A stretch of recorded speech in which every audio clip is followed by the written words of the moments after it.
Assalamualaikum warahmatullahi wabarakatuh. Perkenalkan, nama saya Anissa Debehwadani dari TI 4311 dengan NIM 1201194201 akan menjelaskan tentang konsep uang, fungsi uang, jenis uang maupun suplai uang, dan bagaimana bank mencetak uang dan money multiplier.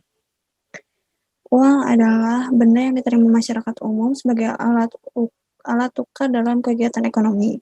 Dalam ekonomi tradisional, uang berlaku didefinisikan alat tukar. Sedangkan dalam ilmu ekonomi modern, uang memiliki makna yang lebih luas. Uang diterima sebagai alat pembayaran transaksi jual beli atas barang dan jasa, serta kekayaan atau aset berharga lainnya, dan juga sebagai alat pembayaran utang.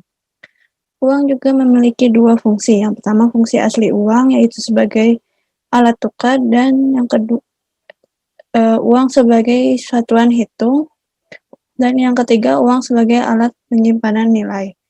Kemudian ada fungsi lain, yaitu fungsi turunan uang. Yang pertama, uang sebagai alat pembayaran transaksi yang sah. Yang kedua, uang sebagai alat pembayaran utang. Yang ketiga, uang sebagai alat penimbun kekayaan. Yang keempat, uang sebagai alat pemindah kekayaan. Yang kelima, uang sebagai alat pendorong kegiatan ekonomi. Selanjutnya adalah jenis-jenis uang. Yang pertama, bahan pembuatannya terbagi menjadi dua, ada uang logam dan uang kertas.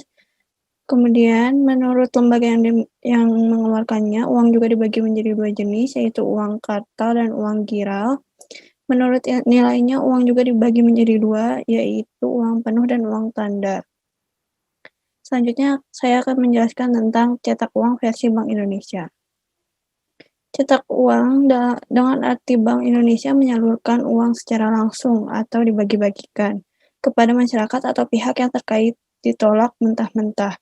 Gubernur Bank Indonesia Periwarjio mengungkapkan kebijakan mencetak uang kemudian disalurkan kepada masyarakat tidak sesuai dengan kebijakan moneter di dalam negeri.